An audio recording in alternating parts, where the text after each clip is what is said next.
Well, good afternoon, everyone. It's 4 o'clock, so we will, now it's 4:01, so we will call the meeting to order. I will start by saying that we acknowledge that we are gathered today on the traditional lands of the Anishinaabeg, the Haudenosaunee, the Lenapehoak, and the Attawandaron people. We acknowledge all the treaties that are specific to this area.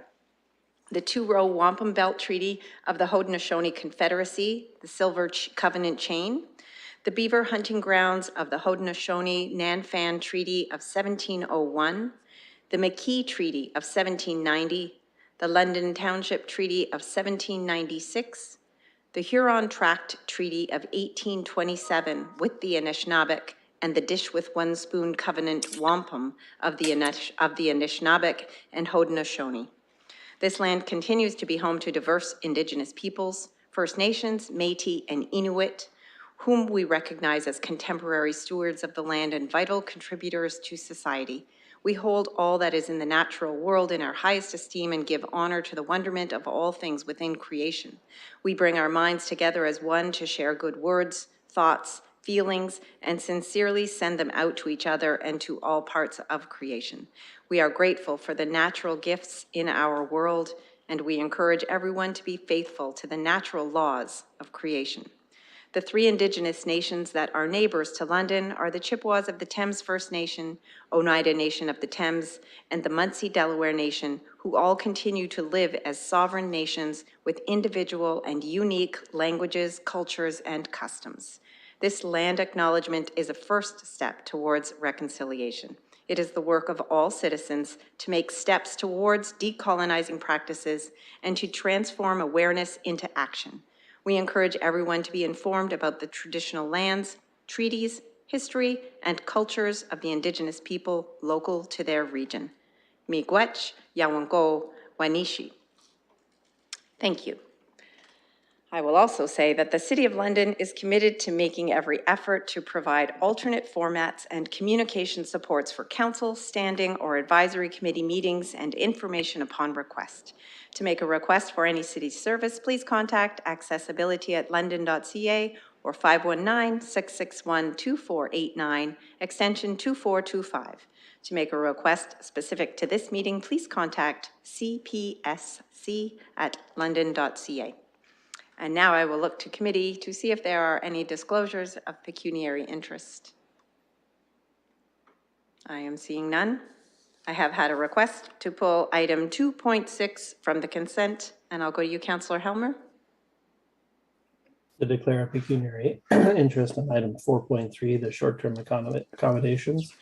As I've mentioned before, I have rented my home out on Airbnb in the past, and I likely would do so again in the future.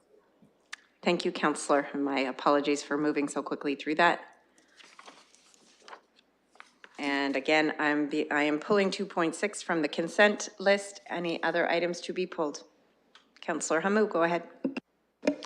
Thank you, Chair. 2.9. Please pull 2.9. Okay, I can pull that. And that's it. So with that, I need a motion to for the remaining consent items. So that is all items 2.1 through to 2.11, except for 2.6 and 2.9, moved by the mayor. Thank you. And seconded by Councillor Hamu. Thank you. Any comments or discussion on the remaining of the consent items? Okay, I'm seeing no discussion on the consent matters. I will call that question. Sure, I'll be doing my votes verbally. I will be voting yes.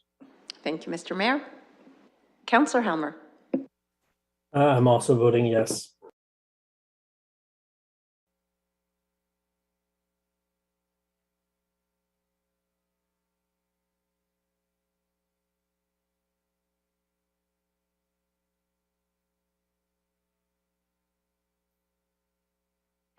Closing the vote, the motion carries 6-0.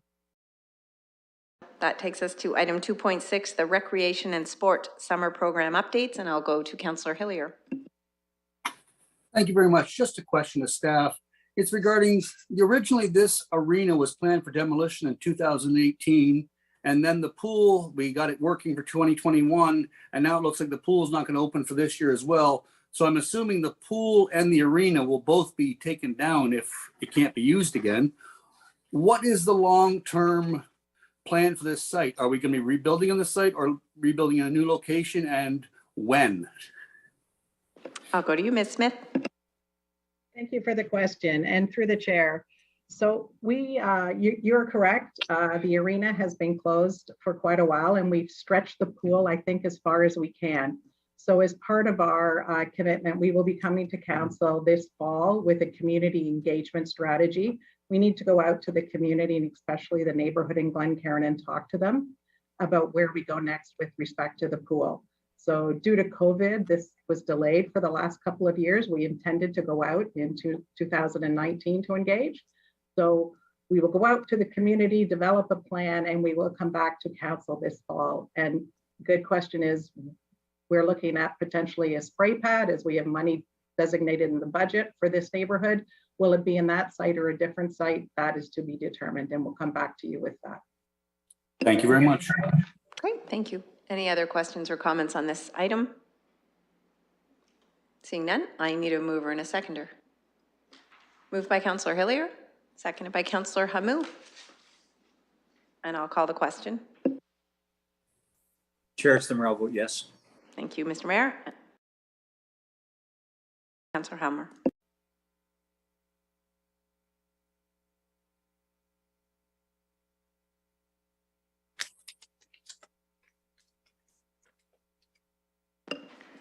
Closing the vote, the motion carries 6-0. To item 2.9, the Housing Stability for All Plan 2021 update, and I'll go to Councillor Hamou. Thank you, Madam Chair. Firstly, I wanted to thank everyone who worked on this report. It is very comprehensive. It's targeting poverty and homelessness from so many different angles, and just the level of work that's gone into this is just, to me, is astonishing. My question through you, Madam Chair, to staff is, what are we missing? What more can we do on this front to keep meeting our needs, to keep meeting the needs of the people that are homeless, that are going to become homeless, that have precarious homeless situations? And what more can we do, I guess, at this level, at the municipal level, to keep going in this way? So I believe I'm going to Mr. Cooper on that one, or possibly Mr. Dickens. Oh, there we are, Mr. Cooper, go ahead. Thank you very much for the question. And through the chair, I'll defer this to Craig Cooper, the other Cooper, or to respond to this. Thank you very much. Thank you. The other Mr. Cooper, go ahead. Great, thank you, Mr. Cooper. And through the chair, I appreciate the question. It's definitely a question we ask ourselves every single day as we do this difficult work. And you know, looking back from 2021 and some of the work that our teams collectively have done, you know, it's pretty. It's overwhelming, honestly, right? To sit back and see the need in our community is so great, yet you know, we've done so much, right? But there's still so much more to do. And so I think for us, you know, the continuation and the commitment of finding housing for individuals, building the necessary housing at the income levels that people are identifying they need, creating better pathways for individuals to access services, the work we're doing with coordinated access to align individuals to the services and supports is seeing a real significant improvement. Yes, our call volumes are going up.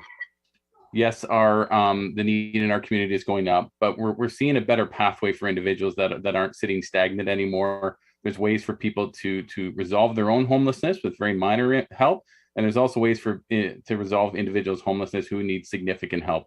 We're improving our connections with other service areas, other service sectors, both internally and externally with other ministries. So the work we're doing may seem slow to some folks in our community, and I can appreciate, you know, the immediate need of our community, but my team and I and our everybody that works on this portfolio in the city is definitely working and thinking outside the box on new ideas that can support individuals to obtain housing and housing stability.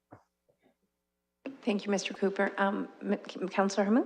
Sure, I kind of have a bit of a follow-up here. I'm just looking at section 1.5 on page 183, the last box here. On the Housing Stability Bank, it says that 1,466 people have been helped. Are these including repeats? Are people using this on multiple times, or is this one time only? Do we have more? Can we drill into those statistics a little bit more? Mr. Cooper?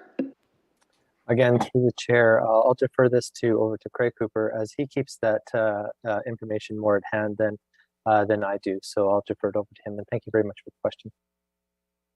Yes, and thank you. And through the chair, I appreciate the question on this.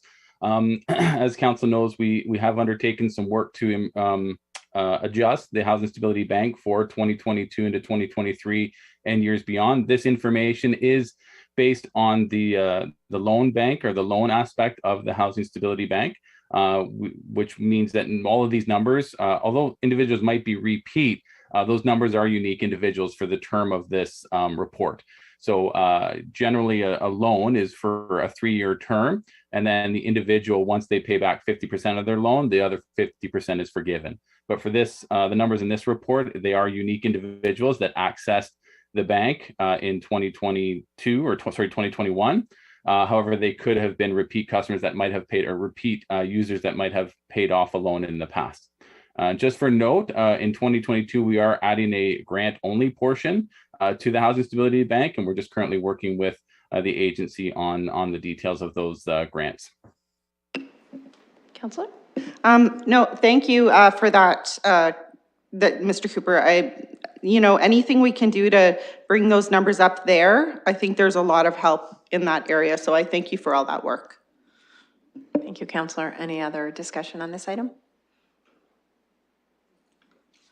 I'm not seeing any hands going up, so I'll just say really quickly from the chair, I want to add my thanks as well to city staff for the amazing work that goes on here. And nobody is sitting back, I know, from talking to Mr. Cooper and Mr. Dickens, that people are not sitting back saying, oh, look at what great work we've done and now we can have a rest. As Mr. Cooper said, the need is great, and this report does show how great the need is. I do want to highlight on page 174 and 175 of the committee agenda, the sites that have been constructed or are in the process of being constructed, and how I think quickly some of these have come online, some of them from approval in 2020 and even 2021 are expected to be completed this year. So I think that those are some great achievements. There is so much more to do, obviously, but I do know that our staff are really dedicated to seeing as many people housed as possible and doing the work with community agencies that are also providing some of the supports that individuals need to help them get housed and to help them stay housed. So thank you to city staff and to all the agencies out there in the City of London for the great work that they're doing. The need is great. We have to keep pushing this forward. And our job as City Council is to do the policies and do the approvals and do them as quickly as possible to see as many of these units get online and get people into this housing. So thank you. And with that, check again to see if there's any other comment. And I'm seeing none, so I need a mover and a seconder. Moved by Councillor Hamou, seconded by the mayor. So I'll call the question.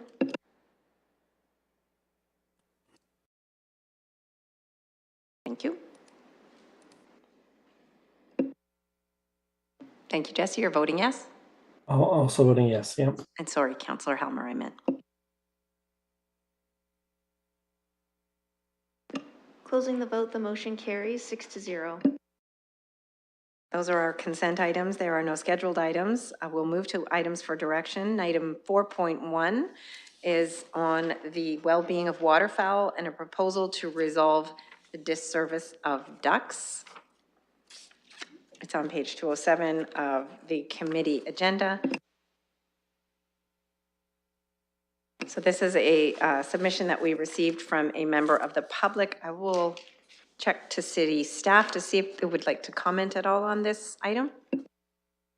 It's Oris Katolik here, and I can take that.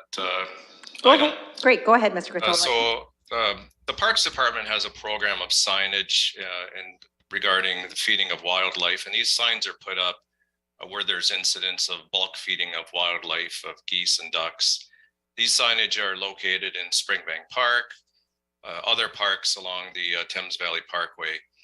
And I'd be happy to reach out to the writer of this letter, and if there's any other areas that he feels that this signage should go up, we could work with our Parks Department. It is a violation of the public nuisance bylaw to bulk feed because it does create some nuisance within parks. And I could say that subject to violations and providing numerous formats of education and numerous warnings, unfortunately, we have issued some fines to individuals who continue to bulk feed ducks, geese within our parks. Thank you. Thank you, Mr. Katolik. I'll go to you, Mr. Mayor. Thanks very much, Chair. Firstly, I don't know what all you were doing when you were in grade 9, but I'm not sure that I was writing to my city council to talk about issues so articulately as this young person, Daniel Brunt, has done. He is not only articulate, but he's thoughtful, and this is impressive. I just want to do that shout out because I think it is important that we encourage everyone, and certainly our young people, to participate. This is, I mean, read this again. This is exceptionally well written, and I'm very impressed. I just want to give Daniel a shout out, and at the same time, we can't say receive and take no action because we just heard Mr. Katolik say that he intends to reach out to Mr. Brunt. So, Chair, if there is a motion to be made on this to receive and refer to Mr. Katolik for his direction as stated, there's probably maybe I need Daniel to write that for me, but in some fashion to put that forward because I really appreciate not only this letter, but the approach Mr. Katolik is going to take by reaching out. Thank you, Mr. Mayor. You took the words right out of my mouth. Anybody else? Pardon me? I can't imagine. Any other discussion on this?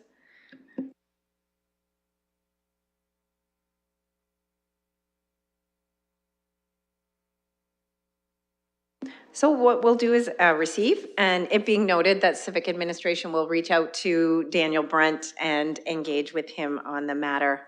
But I agree with you, Mr. Mayor. It's an excellent letter, and good on Daniel for reaching out to this committee and trying to make a difference in the City of London. Maybe a future city councillor, who knows?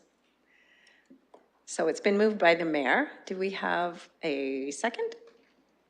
Second by Councillor Helmer. Thank you.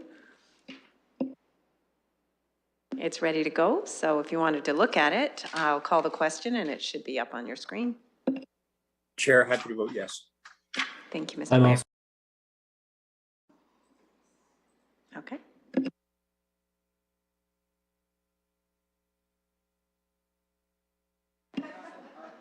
Closing the vote, the motion carries 6-0. Next up is item 4.2. We have a request for delegation status, and the requester is with us online here today. So I'll look to committee to see how you would like to proceed with this.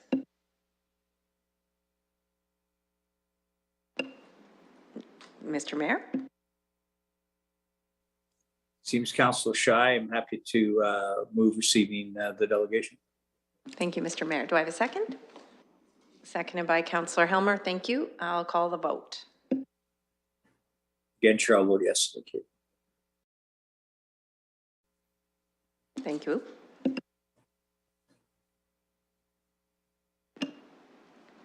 Closing the vote, the motion carries 6-0.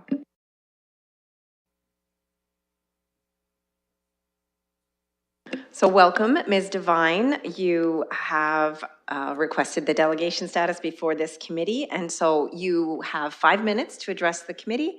And we already know your name. Generally, protocol is you state your name, but go ahead, Ms. Devine, and have your say. Thank you very much. I'm sorry, I'm not aware of the details of the earlier mentioned plan. So some of what I'm going to talk about is probably already answered in the plan that was earlier mentioned. So I'd like to start by saying thank you for allowing me this time to speak to you today. Recently, I attended the improv show Whose Line Is It Anyways at the Centennial Hall, in which an audience member was asked what's the first thing that came to their mind when they thought of London. And their response, to my regret, was homelessness. We have an epidemic of homelessness in our city. While projects move forward like the Dundas Flex Street, we have many homeless people sleeping in the doorways of the vacant Dundas Street businesses. Tell me why are cobblestone streets being prioritized over people's need for basic housing? And furthermore, why is Farhai, a prominent owner of many London properties, being allowed to leave so many of his buildings empty for so long? The average rent in London for a one bedroom is 1,385 per month at this moment. That's more than any social safety net allots a person for all living expenses per month. And it's over 60% of minimum wage workers' monthly income.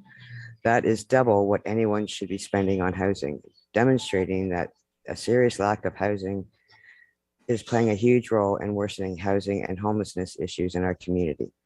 But that isn't just a London issue. Studies by the non-for-profit organization Canada Without Poverty show that due to the lack of affordable housing across Canada, 1 in 5 households experience housing affordability issues and are forced to spend over half of their incomes on their housing.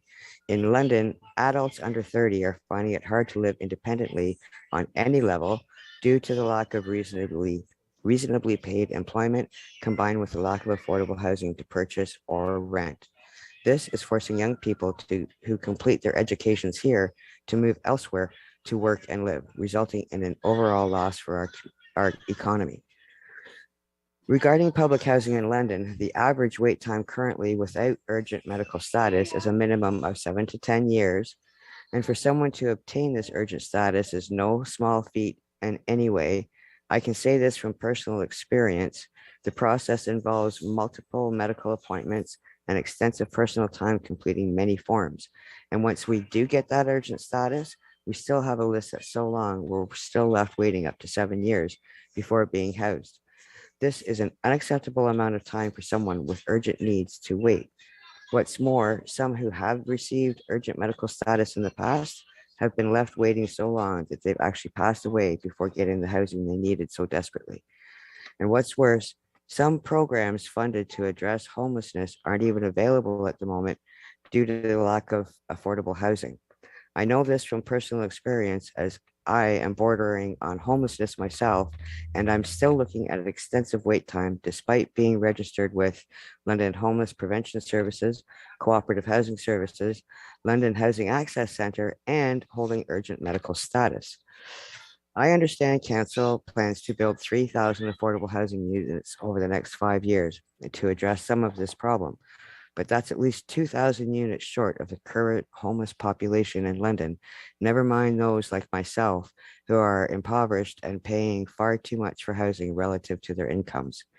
I've also come to learn that another approach council has taken to address this problem was to create a regulation requiring new developers of multi-unit residential projects to agree to rent 5% of their units at an affordable rate. However, a big oversight in this regulation was that no specific definition of affordable was established in respect to the cost of living in London, allowing property owners to provide very minimal discounts relative to their excessively priced units, which do not help those who need it at all. London needs developers who will invest not just in London's land, but also in London's people, rather than developers who take from our city to simply amass to their own private profits, as many outside investors are doing all across London. Another proposal that was made at a recent council meeting was to address an issue to develop a new student rental building behind Richmond Row, to which one councillor stated that they believe London needs housing and this proposal was fulfilling that need. But I would like to argue that evidence suggests You have otherwise. about 20 seconds left, Mr. Okay, I'm almost done, dear. Thank you. London doesn't need more overpriced luxury student housing. Many of these students aren't local and don't stay local. What London needs is significant increase in federally defined affordable housing for the local citizens, and we needed it years ago. But my main point here is there is a great need to put more resources towards addressing the continually rising need of truly affordable housing in London, in addition to a serious assessment to determine why homeless numbers keep rising despite all the funding that goes to so-called homeless prevention programs that evidently are not having impact they were intended to have. I thank you for your time. Thank you very much, Ms. Devine. So I will say that the matters that you have brought up are definitely matters that have come before council and different committees for many, many years. As I said earlier, council definitely, I know city staff don't do this, and city council is definitely not going to sit back and pat ourselves on the back and say, look at all we have accomplished. There's a lot to do. And I agree with some of your points about the development community. They have to do more as well. Every challenge that the city is facing, from poverty to homelessness to addictions, mental health, requires a whole community approach. The city council can't solve it on its own, the developers can't solve it on its own, and the agencies as well definitely can't solve all of these problems on their own. We have to work together. I do encourage you to look at the Housing Stability Action Plan that city staff have put together. What we got today was an update, a report with an update on that plan, but it is quite a large plan with goals and identifying some of the tools that we have at our disposal as a city government. Yes, I'll do that. Thank you. I'm going to go to Councillor Hamuna. Thank you, Chair. I just wanted to thank Ms. Devine. It's Devine, is it? Yeah, thank you.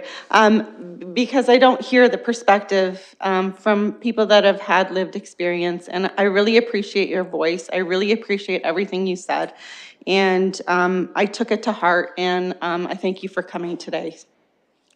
Those are my comments. Thank you. Thank you. Any other comments from committee? So we will need a motion to, even though we did just receive the delegation, but we voted to receive it, now we need to actually receive the delegation. Moved by Councillor Helmer, seconded by the mayor. So I'll call that question. Sure, I vote yes. I will also vote yes. Again for coming, Ms. Devine, and I know that staff are on the line still and they have heard everything that you've said, and we really do appreciate you coming before us and sharing this with us. Okay, thank you again for your time, everybody. Have a great day. Thank you.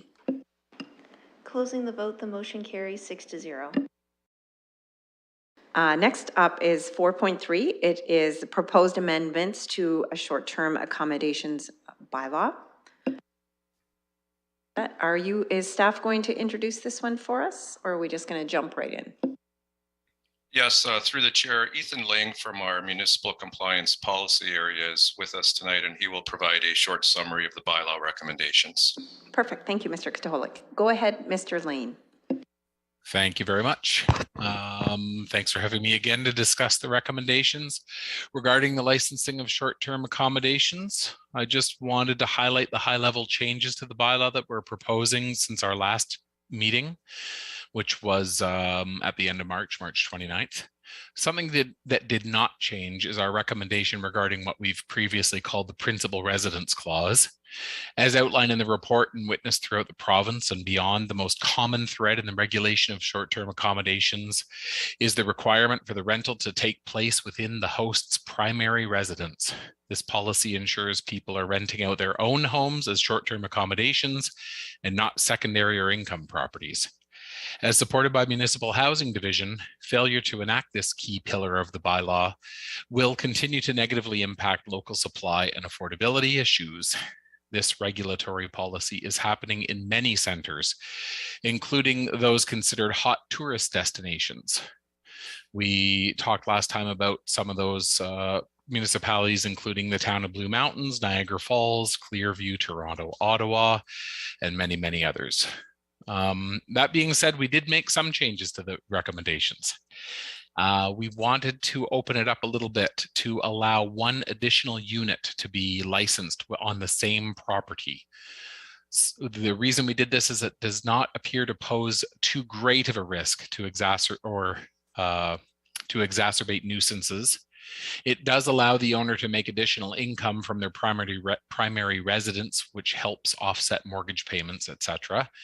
And it does not conflict with our desire, in our opinion, to increase affordability and supply, as it could support the creation of new units, which are stated goals of the province and the city.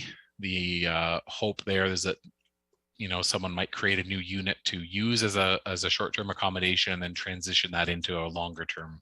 So we thought that was positive and supportive of the goal of having more supply in the City of London. The other thing that we changed, that was a relatively major change, that we are proposing the licensing of the platforms, or what we've called brokers. We're doing this in order to strengthen compliance regarding collecting host data and aligning with the collection of the municipal accommodation tax. So this was recommended to us through the work that we've done since the last meeting, in cooperation with our friends in legal and finance. Let's see. So just in summary, I guess then, as provided in the report, the licensing of short-term accommodations will assist in protecting the character, amenity, and quality of existing residential neighborhoods. Staff believe the proposed bylaw amendments represent a balanced approach to regulation, minimizing neighborhood disturbances, protecting housing stock, and ensuring that the short-term accommodation trend truly remains part of the sharing economy and powered by local hosts. Thanks very much. We're open to questions. Thank you, Mr. Lane. I'll go to committee to see if there are questions. I have my hand. I'm trying to put it up, Chair. Sorry. Oh, I didn't see your hand up there, Councillor Sally, but go ahead, Councillor.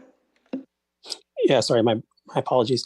I did have a question to staff. I know the reference was an example of, Blue Mountain, some of the other cities that are known specifically just for tourism. So when we say the shorting of supply by not enacting the one piece of the bylaw, can you elaborate what specific data we have, or what can we point to locally that really demonstrates that if having two Airbnbs would negatively impact the local housing supply, I guess, because I feel like there's a different dynamic in other areas, like in particular Blue Mountain. I just feel like we're not really anything like Blue Mountain when it comes to the Airbnb situation. Through the chair. Mr. Loon? Yeah, through you, Madam Chair. I only highlighted the tourist destinations at this meeting because last meeting we talked about the many municipalities that have enacted that. Hundreds is a great exaggeration. I was most shocked, honestly, that the tourist communities were considering it, because that is their driver. And they are regulating these out of their system to encourage people to, continue to be owner occupied and not have those things brought to their communities. But, Mississauga, Vaughan, Oakville, Brantford, Brampton, Sarnia, Windsor, all of these other municipalities have enacted this. Kitchener, Prince Edward County, Lambton Shores, Central Elgin, some of the tourist ones are coming on board now. They're lagging behind a bit.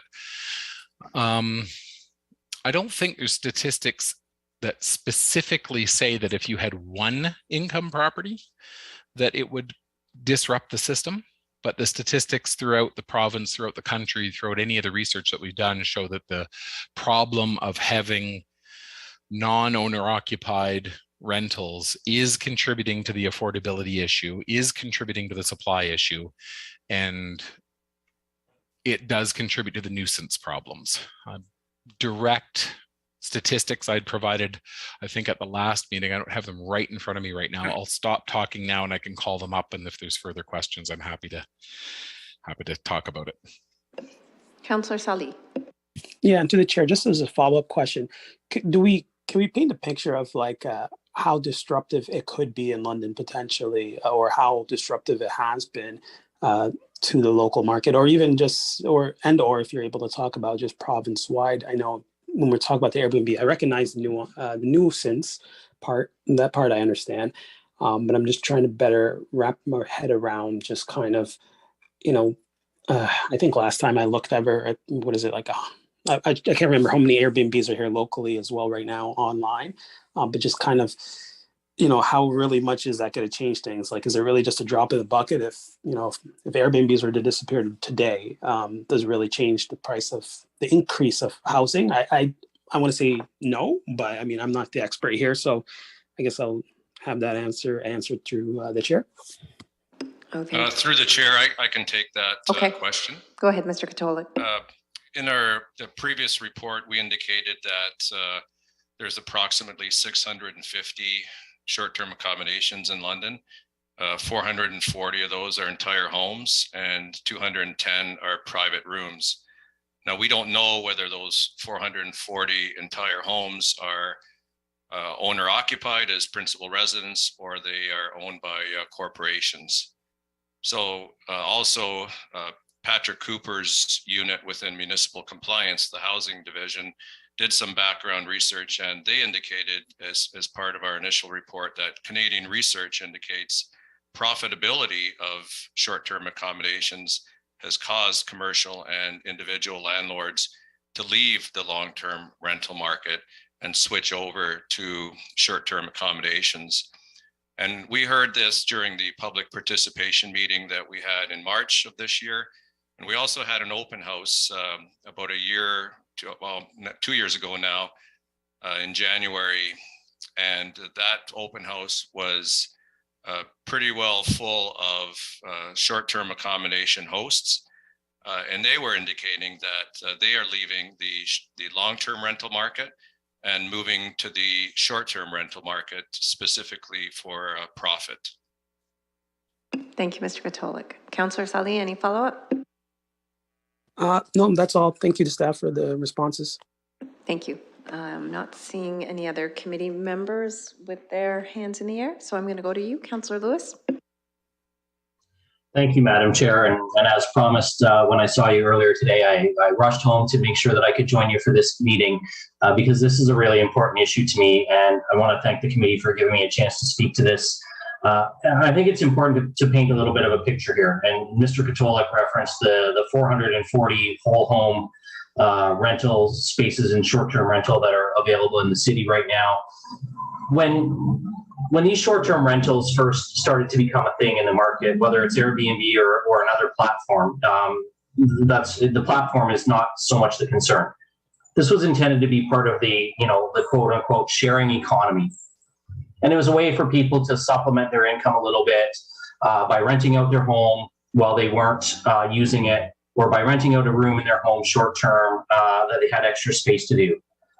It was never intended to undermine the hotel sector, to take away business from legitimate businesses that are in proper zones with proper business licenses that employ hundreds of people that have had all their safety inspections, etc. And I don't cast aspersions on anybody who has decided to use Airbnb as an opportunity to make some income either. They've been in an opportunity to either through their own home or by leveraging financing to buy a second property and turn it into a short-term rental, they've been able to profit from it. But homes and home sharing, and we even saw it referenced in the letter that Airbnb itself sent us today, share their homes. Well, when you've gone out and bought a second property that you don't live in for the exclusive purpose of renting it out short-term, that's not your home anymore. That's now an unlicensed hotel that you're operating. And it is, as we've heard staff indicate, it is taking long-term rentals, which are sky high in price right now for anybody trying to rent in the city. It's taking those opportunities off the market and turning them into short-term profit mechanisms. These aren't intended, we don't zone hotels in neighborhoods typically. They are disruptive to neighborhoods, but it is not just the neighborhood disruption. While that may have spurred the initial discussion at council, as we've gone through this, we've seen it's a much deeper issue that does have ties to housing affordability, to availability of long-term rental units in the market.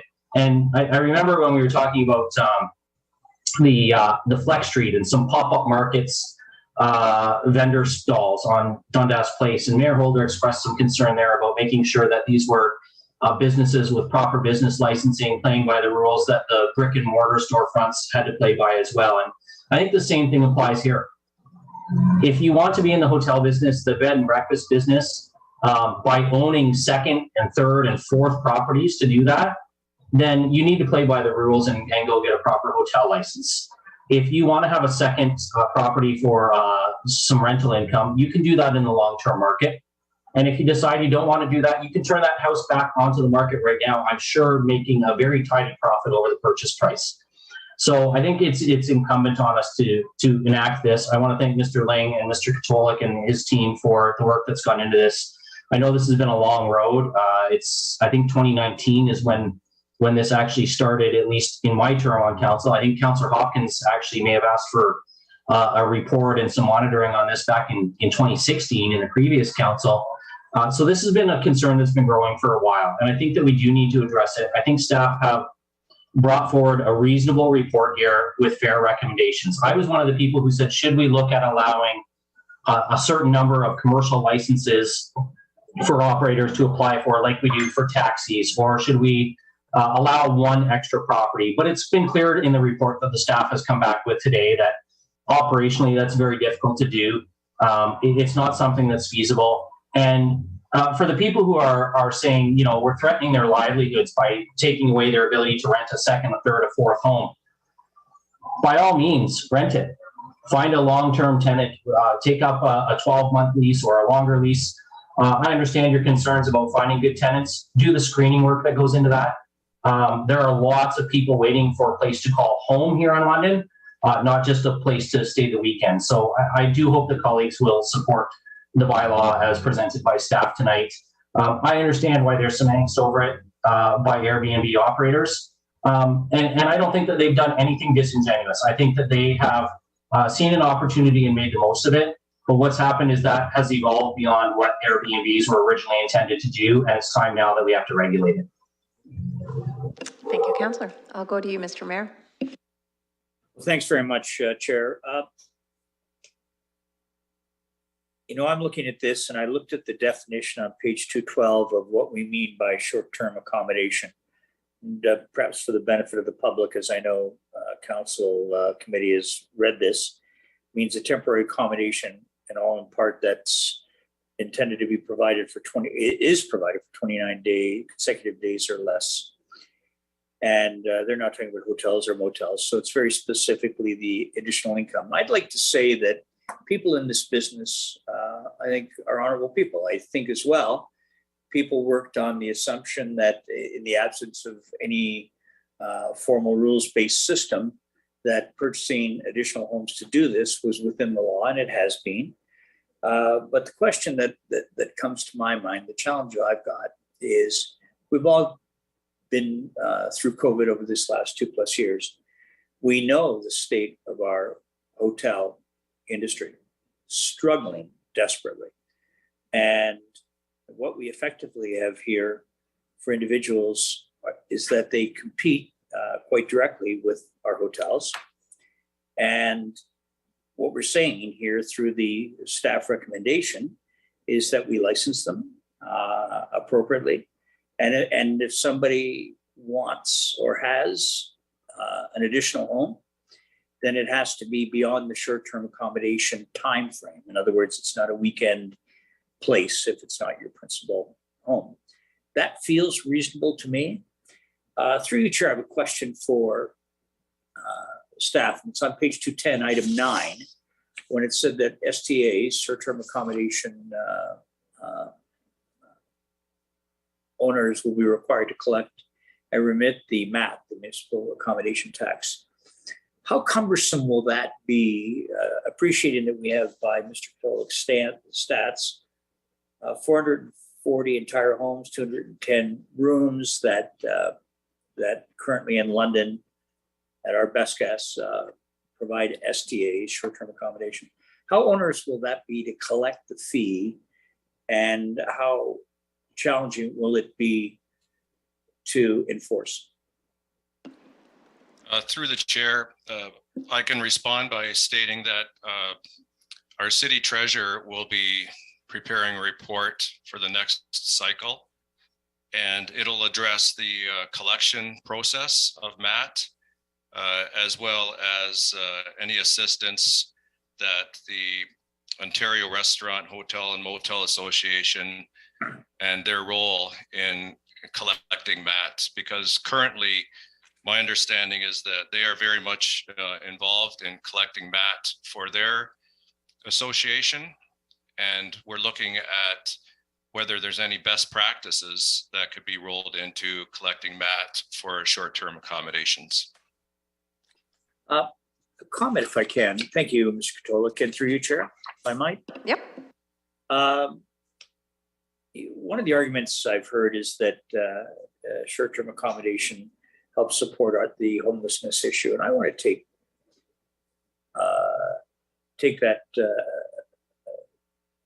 umbrage with that, because I don't think this deals with it. When we talk about the very serious issues, which we've talked about in this particular meeting today, and we talk about the very serious challenges of our most vulnerable and those who require rent-geared income housing, those who require below market rental arrangements. That's not what this is. So I want to put that to bed, that I have never viewed STAs, as much as I do believe they provide a service, don't believe that they support our homeless. I think that's a very legitimate strategy, but it's not as a result of STAs. So I'll look forward to Ms. Barbone's detailed approach to how we're going to be dealing with collection, because I think licensing, collection, those are important steps. But again, through you to Mr. Katolik, I suppose, Chair, knowing that we have currently 650, and I don't know if this will suppress that market or not as a result of whatever ultimately council decides in terms of these amendments. Do you have any sense of the compliance level? Will this be complaint driven in the event that that there are concerns? I think that those who have STA arrangements would want to have a sense of it, as would I, in terms of how we keep track of this. And it's one thing if they're licensed and we know. What if we don't know? How does that work? How it from an enforcement standpoint? Mr. Katolik? Yes, through the chair. Thank you for that question. The benefit we have is that we are not the first out of the gate for regulation of this industry. And what we learned in discussions since the public participation meeting in March is that we will require some information from the platforms. And that's one of the main reasons that we are recommending licensing the platforms. So we looked at this very similar to the situation we were in approximately 8 years ago when Uber came into town. And how do you regulate this sharing economy? And so in that essence, we are actually regulating the platform there. So we took the best parts of that model and applied it to this model. And based on some further research within the last month, that's one of the main reasons that we are recommending licensing the platforms, because that way we can collect, there'll be additional administrative regulations, and we collect records, and those records will assist in identification of the locations, will assist in licensing those locations, will assist in identifying illegal STAs, and lastly, assist in the collection of the MAT. So finally, Chair, through you, and then I'll stop. I'm prepared to support the amendments to short-term accommodations for three primary reasons. I think one, the need to eliminate the underground economy, which frankly costs this community in all its forms billions of dollars, billions, Madam Chair. The second, the challenges currently faced by our hotels, going through the roughest patch that they've had, and to support them. And third, finally, and perhaps most important, the health and safety of our short-term renters, and also I think for the peace and order of our London citizens. I think that feels quite legitimate to me. So with that, I'm prepared to move the recommendations as put forward by staff. Thank you, Mr. Mayor. And I recognize you, Councillor Van Holst. Welcome. Thank you, Madam Chair. And I do want to say that, as Councillor Salih pointed out, this is a little different in London than some other communities where it's a problem. This is a small number of houses. And I believe that this is an important service for London to be able to offer. I know there's times when I stay in a hotel, and there's times when specifically I would look for a rental unit like this, a short-term rental. And there's certainly people who make use of that a lot. And there are people that we want to come to London. The mention of digital nomads, which sounds like an attractive thing to me, has been mentioned. So to be able to go to a city, work for a while, and in the kind of economy that we're hoping to build here, the music industry, the film industry, those are opportunities that might help us with that. In other industries as well, for instance, creating video games, that's often takes place over a limited period of time, and people would want to make use of this. A long-term stay of up to a month in a hotel may not be an attractive thing, and I see those as very different. So I don't necessarily see the people who would want to stay in these kinds of short-term accommodations as people taking away from that industry. I also would say that certainly it's not, the disruptions aren't typically from the people who rent these things. I've never been accused of a disruption and stayed many times in these. And I think that's the case for the vast majority of people who rent those. Finally, I would say I am pleased that we're opening the door for secondary units to be used as well. I think that's certainly a fair approach. But I think at this point, I wish that we had found some other way to move forward. It seems like we're trying to solve a problem. We can't do it in the ideal way because it's somehow inconvenient for us, or it's somehow we're somehow unable to do it in the way that we would imagine would be best. So I see that we've got some of the unintended consequences happening that are often the case when we put in legislation. I'm not sure, and I'll wait to find out when our treasurer reports out on collecting the MAT.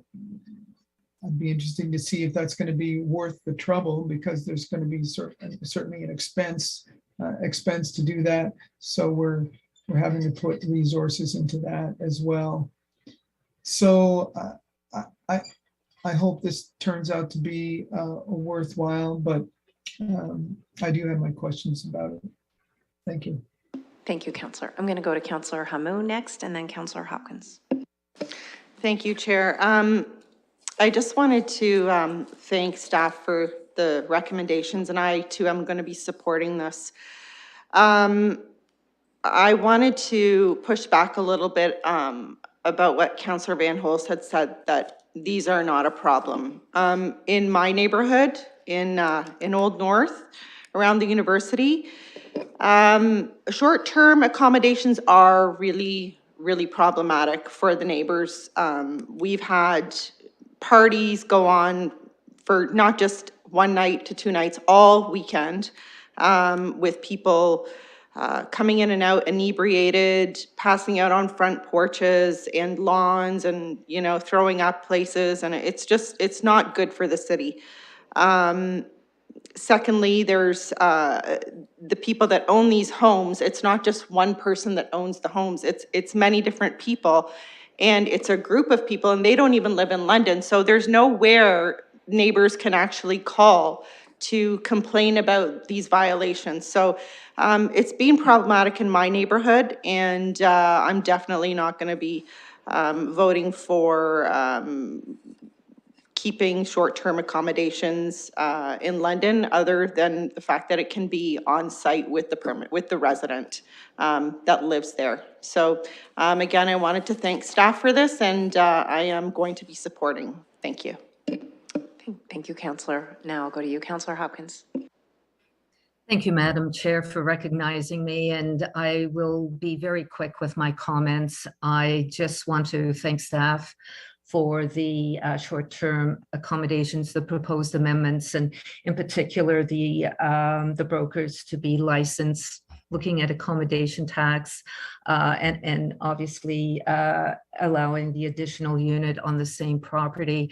I know a lot of work has gone into finding out what is the balance and the solutions in our own city. And I think it's really important that we understand that these changes will make a difference in protecting the quality of our neighborhoods. But more important, it is going to deal with the viability of affordable rents in our city. We heard from Mr. Katolik, the numbers, 440 homes. We're still hearing that most of those homes could be rented. And we just received a delegation request speaking about affordable housing. And to me, when I start to look at these amendments and look at affordable housing, there's a huge spectrum when it comes to affordable housing, from homelessness to market home ownership. In the middle, there is the affordable renting of housing in our city that with these changes will make a difference, will allow people to rent out their homes for a long period and to get people housed, which is a need in our city. We've just heard it, and the different tools that we need to make happen. This is another way that we can accommodate that and really encourage the committee to support these proposed amendments. Thank you. Thank you, Councillor. I see hands on my screen with the mayor and Councillor Van Hulst. Are those new hands or old hands? Chair, mine's a new hand. I will go to you now, Mr. Mayor. Thanks very much. Chair, I slightly overstated one comment when I said the underground economy was billions in London, Ontario. That is not the case. If I reference a piece the former general manager of the London Chamber of Commerce cited, when for London, Ontario, it was tens of millions of dollars of unpaid taxes. So that is not specific only to this industry. Obviously, that's all underground economy structures, but it's certainly something that I have been felt very strongly about. Perhaps as a bias, owning a small business and having competing interests that work out of their houses. So I would say that the correct answer was not billions. It's tens of millions in London. You can never get an exact on that, but absolutely significant. So I apologize for any confusion with my comments. Thank you for the clarification, Mr. Mayor. Councillor Van Hulst, is your hand up anew?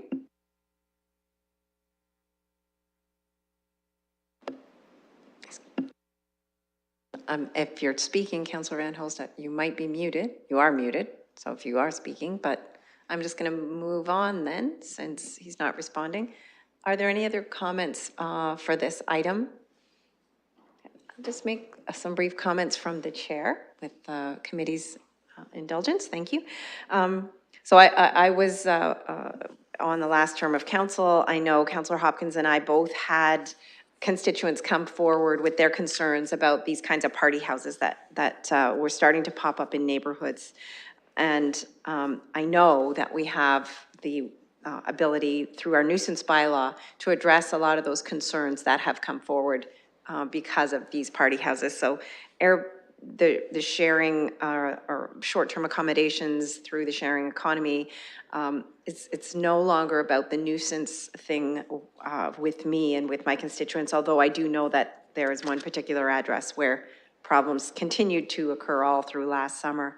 But when we're looking at the issues that we have with housing affordability, and housing affordability means the ability of citizens of London to afford housing within their income level. So it's affordable at all different income levels. And I recognize and I agree with the mayor that we're not talking about subsidized housing, rent geared to income housing, that sort of thing.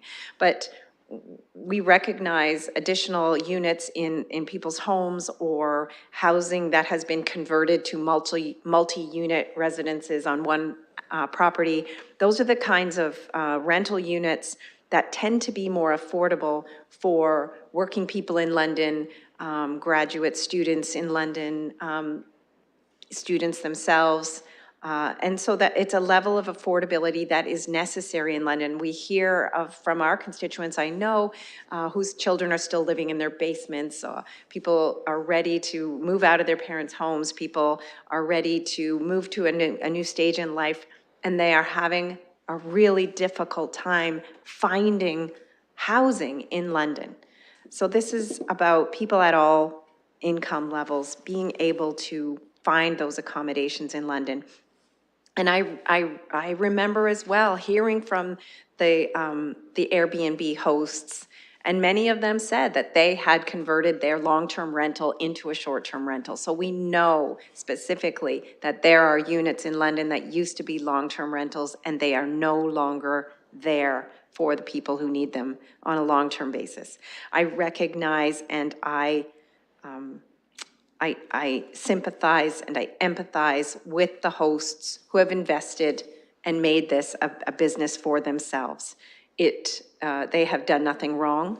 This is what they were allowed to do at the time.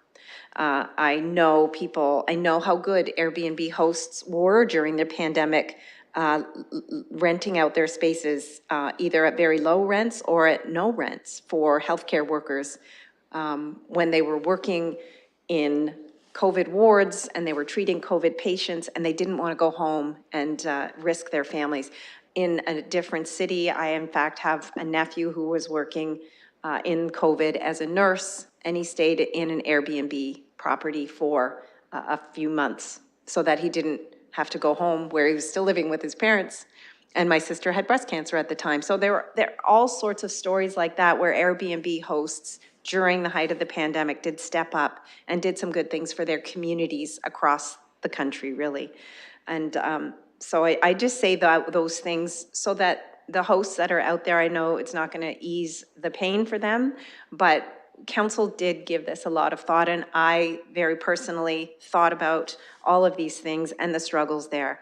But when we have report at this committee, report after report after report, talking about the housing crisis in our city, we have to avail ourselves of every single tool that is at our disposal and ensuring that there is an adequate supply of housing that's affordable at all levels of income.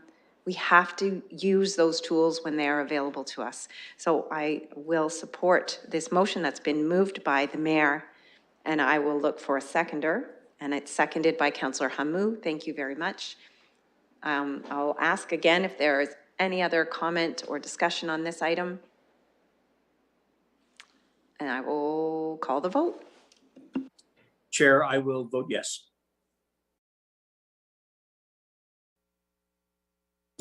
I will abstain. Thank you, Councillor Helmer.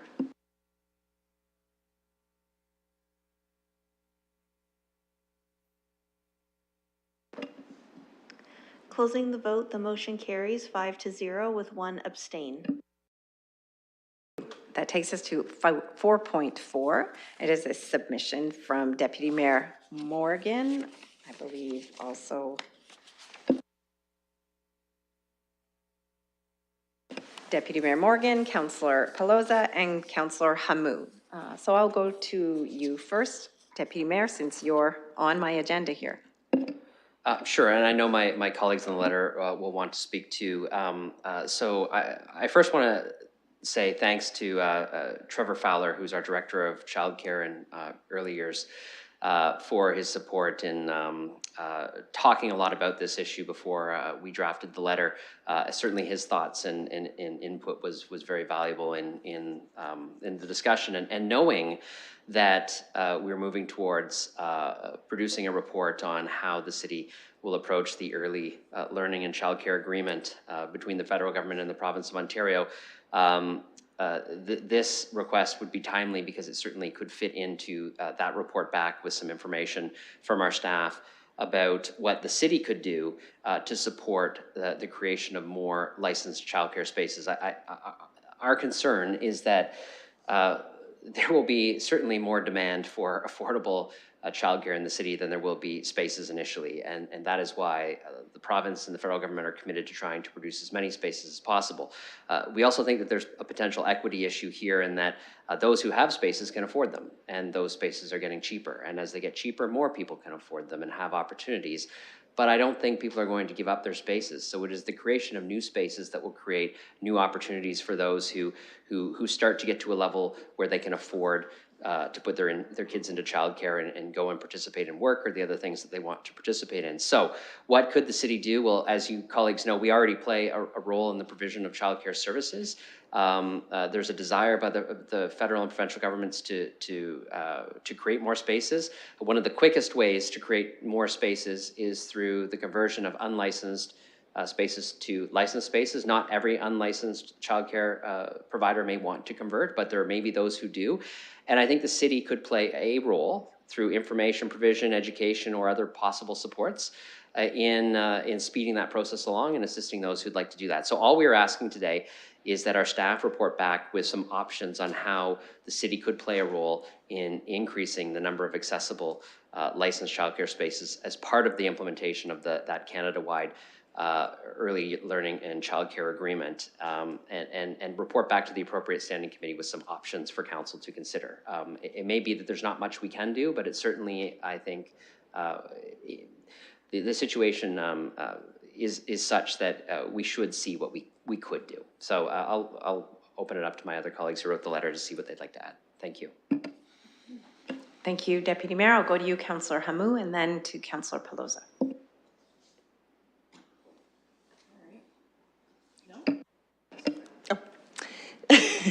Thank you, Chair. Just to, I don't want to repeat what what Deputy Mayor Morgan said. Sorry, I'm getting my thoughts together. We know that inflation this year was 6.8%, and anything we can do to kind of help people get back into the workforce, because the higher income Canadians right now are feeling this inflation. Lower income Canadians are going to feel it more, and they're going to struggle through it. So any type of opportunity we can provide for people to get back into the workforce by providing childcare spaces, I think it's definitely something we should be looking into. Thank you. Thank you, Councillor. I'll go to you, Councillor Pelosa. Thank you, Madam Chair, for welcoming me at your committees today.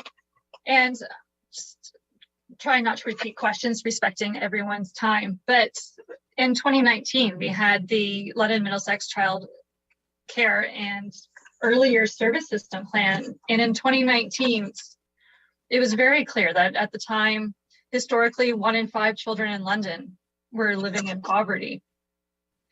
And from the surveys they did amongst parents, it was clear that there was a lack of childcare, licensed childcare for toddlers, preschoolers, before and after school care, and infants. So thankful for the government and their funding the programming, helping to identify the program deficits and recognizing we are going to need more spaces and rapidly available ones. And within the report we had received in 2019, a major barrier was the high cost of care. And due to the high cost of care, caregivers are reconsidering whether or not to have more children to work or stay home, or their willingness to accrue debt in order to participate in the workforce. And certainly I believe this policy and this framework can help feed into the London Recovery Network that we're committed to as a council and helping move London forward and all Londoners forward. At the back of the report was a neighborhood by neighborhood demographic report looking at who lives there, as we realized that is not equal access to childcare, transportation, and other things that we need to provide for our family. So I believe the city already has key information that we've gathered and are fundamental in helping with the rollout to making sure that those areas with the greatest need and disproportionate need can participate fully in the workforce that they choose, or have access to licensed childcare for their children to help with their development as parents see fit in providing for their children. Thank you. Thank you, Councillor. Are there any other? So I know we have the London Licensed Childcare Network, and I know I'm getting that wrong. Councillor Hopkins and I have met with them in the past. That was part of the whole, they came forward as part of the advisory committee review, and they recommended that we actually eliminate the separate advisory committee that council had on childcare, and London Licensed Network takes on that role and have done a lot of advocacy and work. We did also send a letter asking the provincial government to sign on to the National Child Care Strategy, and thankfully they did do that. And I believe we also sent a letter to the provincial government asking for fair wages for childcare workers. I see you jumped on Councillor Hopkins, so I will go to you. I do want to, I'll go to Councillor Hopkins, but I did want to ask staff where we are. I believe there is a report back coming. I believe staff are frantically, and I say that meaning they hold this with great urgency, so I don't think there's any chaos or anything, but I know that there is urgency to expand the spaces as this National Child Care Strategy really ramps up.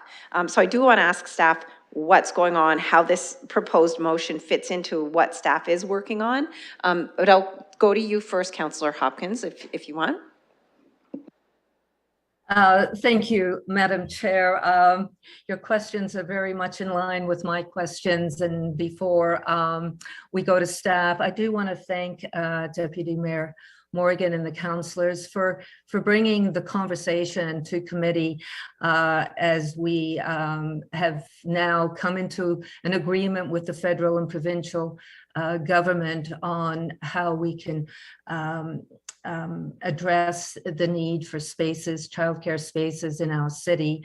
But more important, the equity issues that the councillors and the deputy mayor have raised, and what we can do as a city, and really want to know a little bit more about this report. I think it's really important. I'm glad to hear that it may be coming to us sooner than later, because there is that there's a number of concerns in the community as we go through the changes, not only with licensed spaces, but with the wages and retention, and how we can assist these providers as well. I do want to make a comment here, if you may allow me. I know there is a concern to some degree about the one list that we have, and if we can do a better job. I have had a resident reach out that did not realize that they have to go to the providers list, not just our city list, to get the spots. And of course, they could be waiting up to a year to get these spaces at the moment. And I wonder if we have an opportunity as a municipality, not only to deal with the concerns out there with the providers when it comes to wages, but also when it comes to being clear with how our one list works, and encouraging parents to reach out to providers and having that relationship with the providers. I think to some extent all these providers will be subsidized, and with these changes, I think it's going to be important how we communicate and how we all understand how this is going to move forward to have the opportunities that parents want in our city. So thank you. Thank you, Councillor Hopkins. So now you can come back, Mr. Dickens. Thank you, Chair. And through you, there's quite a few questions baked into those statements. So I will start, and I am pleased to be joined by Mr. Fowler, with Mr. Fowler, as the deputy mayor indicated, was pretty instrumental in helping guide this motion. Quickly though, just so committee is aware, the Ministry of Education currently with the Canada-wide early learning and childcare rollout, their focus in 2022 is really around the first two phases of fee reduction, as well as establishing what is essentially a wage floor for early childhood educators. So there's a lot of work happening at the municipal service manager level with our operators, working on some of the logistics, the timing, the onboarding, and really fleshing out the strategy to make this a very successful rollout for London and Middlesex. The province has also indicated that this summer, they will be conducting rounds of consultations with municipal service managers to gather input into the subsequent phases of this strategy, particularly in 2023 is when they're targeting the expansion conversation. And we would hope and we would advocate that any talks of expansion, access to more spaces, access to equitable access to spaces would also come with the operating dollars to make those expansions possible. So as a municipal service manager, we will be participating in those consultations throughout the summer. We've actually been quite instrumental in our input up to this point with the ministry. In fact, Mr. Fowler and his team are garnering quite a bit of attention at the province in terms of how London is establishing our rollout and the steps that we're taking to work with providers and inform the province of some best practices and sort of guiding them along. But with all of that being said, I'm happy to hand it over to Mr. Fowler to talk about some of the expansion opportunities where private, unlicensed, licensed providers fit into this scheme, and also talk about some of the equity questions that have come up. Thank you. Thank you. Go ahead, Mr. Fowler. It's good to see you again too. Thank you, Chair, and thank you, Kevin, and through the chair. Mr. Dickens spoke to staff, and I think, working very, very hard to create the tools and the policies and procedures and application process and participation agreement associated with this first phase of the National Child Care Agreement. And we do recognize, of course, that with increased affordability comes increased demand. And so with respect to some of the immediate actions that we can take, we do see value in looking at the home child care operators. We manage about 15,000 licensed childcare spaces, and we don't have insight into the actual number of unlicensed spaces because we don't actively manage that. However, we do know from the most recent StatsCan data that there are approximately 30,000 children aged 0 to 6 in the city. Of course, not all of them are going to need care, but we do recognize that there is an opportunity, or there should be an opportunity for us to do more to help support that conversion. We very much plan to be bringing forward London's local priorities when it comes to those conversations with the province this summer. The pieces around equity and removing barriers to inclusive care and to increasing the number of licensed spaces are they're important from a service system management perspective, and they also line up with some of council's goals around equity and anti-racism and anti-oppression. So it's something that staff on our team take very seriously.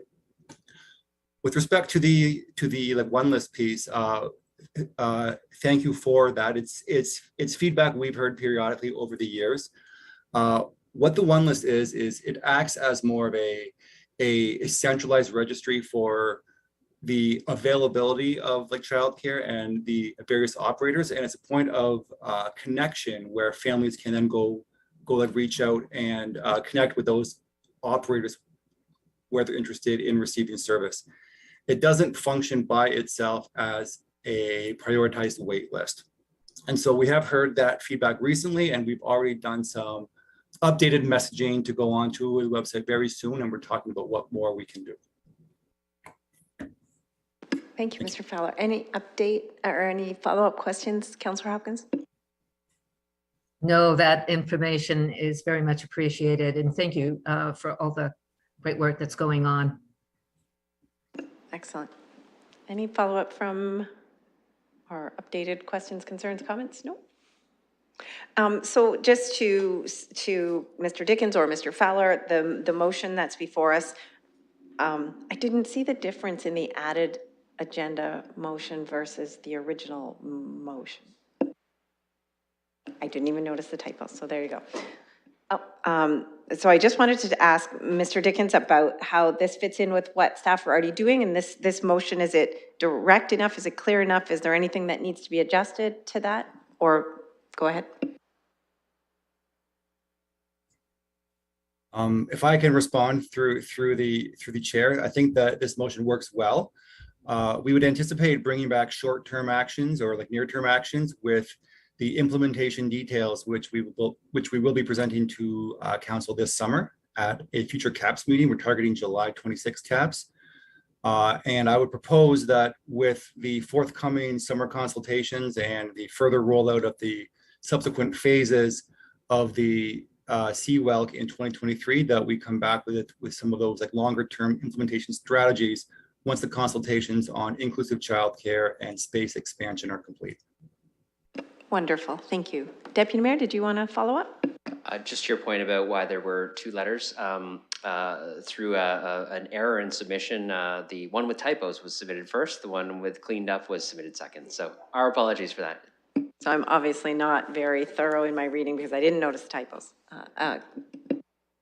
Councillor Helmer, did you want to say something?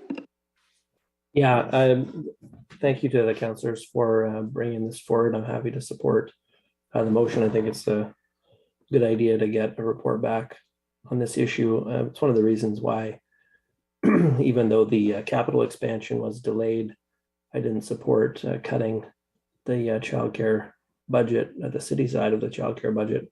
I think the need for helping people with affordability of childcare is important. And even if we didn't have more expansion spots because the actual facility construction was delayed, we could have used that money to provide greater subsidy to more people. And I think that would have been a better use. But I think this area is in for tremendous growth. And I think we really need to be, as much as we can, ahead of what the province and the federal government are doing and trying to make sure that the actual implementation of that, which could be rather rapid expansion, goes very well. Because I think it's going to be a lot of change all at once, and it's going to be in many ways very difficult to manage through for the overall system, all the providers, the city, and I know that it's moving pretty quickly at this point after a long push to bring down the costs facing parents. So I think it's really positive overall. I think the motion is a really good idea. I'm happy to support it. Thank you, Councillor. Okay, and I thank the councillors as well. Good job. This is, again, something very important that needs to happen. I'm assuming that it is now moved by Councillor Hamou, and I'll look for a seconder. Seconded by the mayor. He just beat you by a hair there. And if there's no further discussion, I'll call the question.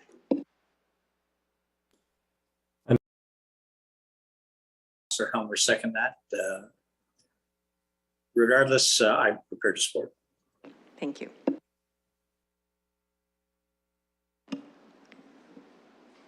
Closing the vote, the motion carries 6-0. Thank you. And the final item on the items for direction is 4.5. It's another submission by Councillor Morgan. So go ahead. Yeah, my apologies, Chair. I don't write letters to your committee often, but when I do, I package them all together and get them all done at once. So this motion stems from actually, and please don't judge, I was out at two different breakfast places in my ward on the same day. Yes, I did have breakfast twice in one day. Once for lunch, once for dinner. Anyways, so both of them had the exact same question, and that was both through the pandemic had outdoor patios, and both had said, are we continuing that through this year?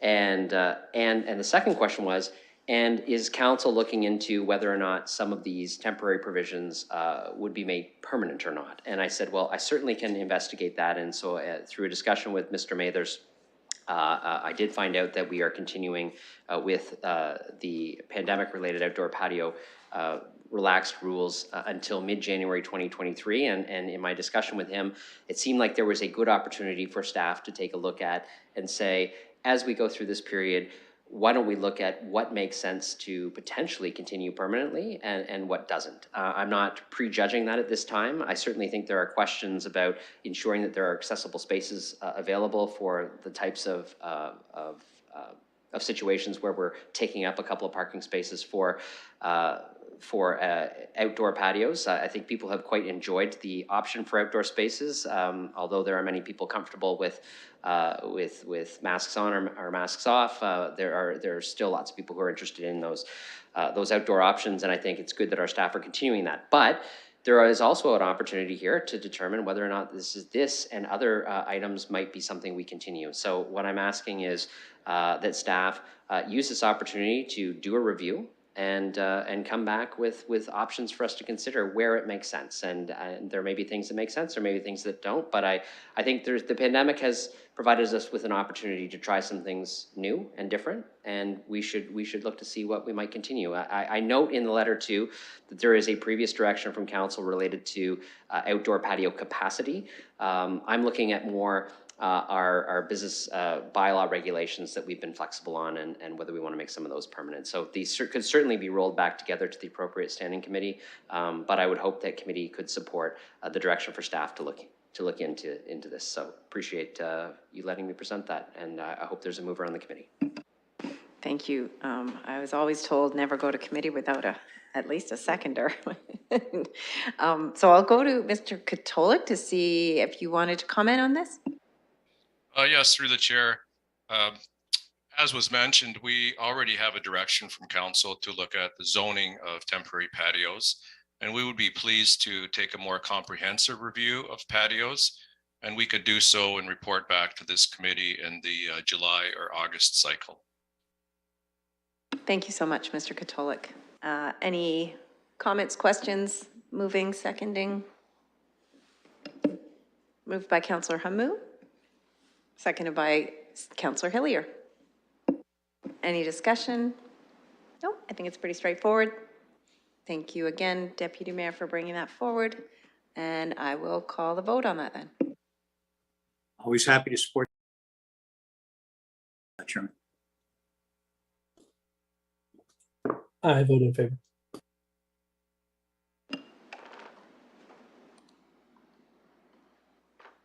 Closing the vote, the motion carries 6-0. Mayor, nothing hidden? Okay. That just brings us to the deferred matters list. I wonder if I can have a mover and a seconder for that. Moved by Councillor Hamou, seconded by the mayor. Any discussion? Nope. I'll call the question.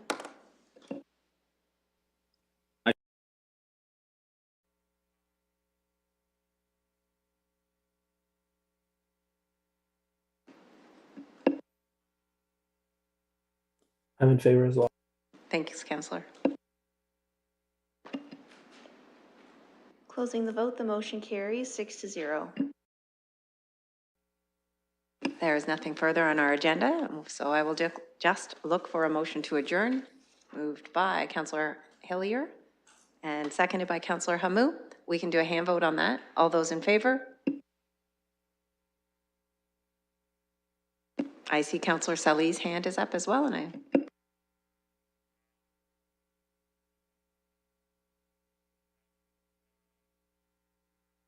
that motion carries.